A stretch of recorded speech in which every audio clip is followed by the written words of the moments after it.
Pemirsa, telah terjadi kasus penggelapan dana bantuan yang terjadi di SMK 1 ABC. Penggelapan dana tersebut merupakan dana yang berasal dari APBN dan APBD dengan kerugian yang diperoleh sebesar 400 juta rupiah dari total yang diberikan sebesar 2 miliar rupiah. Dana bantuan tersebut digunakan untuk melakukan pembangunan fisik ruang kelas baru secara swaklola. Sayangnya, dana tersebut disalahgunakan oleh pihak-pihak yang tidak bertanggung jawab. Kerugian tersebut mengakibatkan bahwa pembangunan ruang kelas baru ini tidak dapat terselesaikan. Nantikan berita selanjutnya di Polibatam News. Salam. Widih, ngapain tuh Punah? Asik banget kayaknya, nonton apaan? Nonton berita guys. Berita tentang apa, Punah? Ini loh berita tentang kasus penggelapan dana terbaru. Hah? Kasus penggelapan? Di mana? Di SMK 1 ABC. Kalian tahu nggak sih? Bentar. Kasus korupsi di dunia pendidikan kok bisa? Kan harusnya dana itu untuk pembangunan. Kok digunakan oleh pihak-pihak yang tidak bertanggung jawab? Parah banget nggak sih? Terus berapa kerugiannya?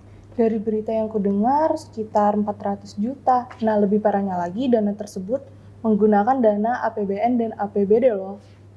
Terus pemerintah ngapain? Diem aja gitu. Tidak dong, harusnya pemerintah melakukan audit terhadap kasus tersebut. Oh iya, kan kita udah pernah tuh belajar tentang audit. Nah, iya sih, tapi aku lupa loh isi materinya apaan. Itu loh audit investigasi. Wah, apalagi tuh audit investigasi? Itulah audit investigatif yang digunakan untuk membuktikan ada atau tidaknya fraud dan pelanggaran hukum lainnya. Terus pihak-pihak yang terlibat siapa aja tuh? Nah, fraud itu apaan lagi? Menurut LKPP tahun 2010, seharusnya pihak yang terlibat itu ada PLKPA, ULP, PPK, tim perencana, tim pelaksana, dan tim pengawas. Dan untuk fraud sendiri itu merupakan tindakan yang tidak baik karena mereka itu melakukan kecurangan untuk mengambil keuntungan untuk mereka sendiri. Nah, pas banget. Aku jadi ingat nih materi tentang audit. Weh, kalian masih clear nggak sih sama kasus tadi? Enggak sih. Menurut kalian, langkah-langkah apa sih yang harus dilakukan terhadap kasus ini? Menurutku langkah pertama yang harus dilakukan, kita harus melakukan analisis terhadap kasus tersebut. Lalu membuat dan mengembangkan hipotesis yang ada, serta yang terakhir itu kita harus menguji hipotesis yang ada. Berarti pada kasus pembangunan fisik ruang kelas baru di SMK 1 ABC tersebut telah terjadi kecurangan dong, karena kan dana tersebut dari APBN tapi tidak digunakan sepenuhnya untuk pembangunan. Belum tentu, kita tidak boleh melakukan praduga sembarangan. Kita harus melihat dari segi 5W2H-nya. Apa, mengapa, di mana, kapan, dan bagaimana kasus tersebut terjadi. Siapa pihak-pihak yang terlibat dalam kasus tersebut dan berapa kerugian yang ditimbulkan. Nah, aku juga nih pada kasus ini kita. Menurutku kayaknya sih kecurangan ini dilakukan oleh PLKPA-nya, PPK, ULP, tim pelaksana, tim rencana, dan pengawas oleh SMK 1 itu sendiri. Nah, betul tuh. Pasti mereka ngambil untuk keuntungan mereka sendiri. Belum tentu, kita harus meneliti lebih lanjut dengan memprediksi kasus tersebut. Kenapa yang diprediksi lagi? Kan mereka jelas yang salah. Iya, tapi dengan prediksi kita bisa menentukan nih apa penyebab dari kasus kejadian ini. Nah iya benar, dari hasil prediksi ternyata SMK 1 tidak menggunakan seluruhnya dana yang diberikan dari APBN dan APBD untuk pembangunan. Dan menurut laporan keuangan, dana yang diperhitungkan telah habis digunakan sepenuhnya. Oh iya, dari laporan pertanggungjawaban itu kita bisa lihat dana yang dilaporkan bahwa aset yang dimiliki disalahgunakan sama mereka. Mereka menggunakan aset tersebut untuk keperluan pribadi mereka sendiri. Nah, pasti barang-barang tersebut digunakan untuk membangun rumah mereka sendiri tuh. Nah, kalau gitu dong, belum tentu aset yang mereka beli itu digunakan untuk hal tersebut kan? Iya benar, bisa saja mereka melakukan penipuan seperti tidak rutin melakukan pelaporan kemajuan pelaksana, pekerjaan, dan penggunaan keuangan kepada PPK. Walaupun PPK tidak menerima laporan, PPK tetap percaya kepada pihak pelaksana. Tapi permasalahan itu bukan dari laporan itu aja. Setelah pihak pengawas mengecek langsung ke lapangan, ternyata pembangunan itu baru selesai 80%.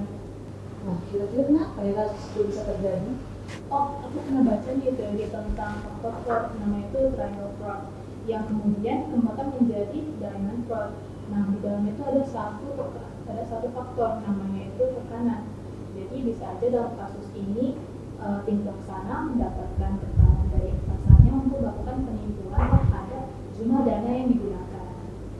Nah, pasti ada kesempatan untuk nyuri kan? Karena kan timnya diambil dari SMK 1 tuh, pasti mereka juga nggak diawasi. Benar juga tuh. Selain itu ada pihak yang melakukan pembenaran atas kecurangan yang dia lakukan, sehingga pihak tersebut mampu mengajak pihak lain dan percaya untuk melakukan penipuan ini. Oh iya, berarti dana dari APBN dan APBD sebesar 2 miliar, pencatatan dalam laporannya tidak sesuai dengan RAB dong. Karena menurut penjelasan berita, pembangunan baru selesai 80%. Berarti kasus tersebut dalam penipuan dong. Tapi kamu nggak boleh menyimpulkan begitu aja nggak sih? Terus gimana dong? Nah, kamu harus menguji terhadap apa yang kamu duga dulu. Ribet kali, padahal kan itu kenyataannya. Tidak dong, tahap yang harus kamu lakukan yaitu observasi. Kamu harus mendatangi secara langsung untuk melihat hasil dari pembangunan pekerjaan tersebut. Apakah desainnya sesuai dengan yang ditetapkan, bagaimana kualitas dan material bahan tersebut, dan kesiapan target yang telah ditetapkan. Wah, gampang kali kalau cuma observasi doang.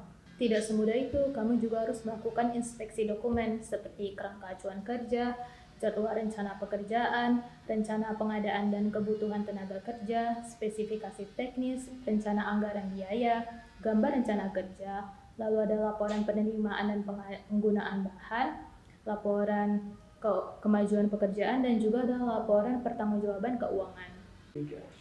Nah, selain kedua hal tersebut, ada wawancara juga yang harus dilakukan. Nah, wawancara tersebut dilakukan dengan menggunakan ICQ yang berisi tentang pertanyaan pengendalian internal terhadap pembangunan proyek tersebut.